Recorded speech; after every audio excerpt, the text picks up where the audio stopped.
हैं और कॉलर से बातचीत शुरू करें। दिल्ली से कमलेश जी इस वक्त हमारे साथ है। नमस्कार, बताइए क्या सवाल है आपका।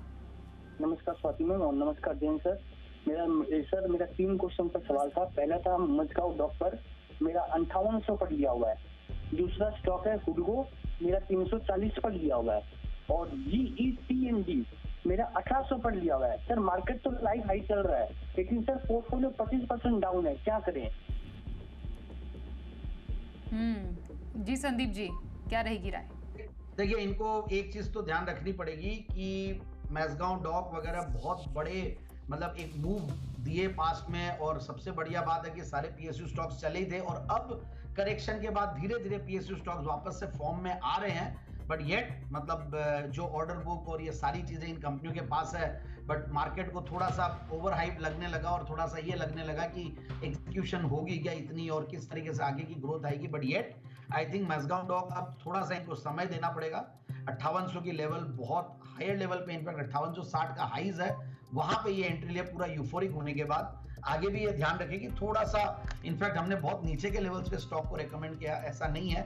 बट ये उस समय पे भी ये नहीं बोला जाता सकता है कि भाई आप करेक्शन पे या उस टाइम पे प्रॉफिट बुक करें, वो आपको धीरे धीरे अपने लेवल्स के हिसाब से करना पड़ता है। तो मैं यही कहूंगा कि 5800 हायर प्राइस पे घुसे हैं और अभी 4200-4300 का लेवल है, तो इनको होल्ड ही करना पड़ेगा। एग्जिट की राय में संभाव नहीं दूंगा।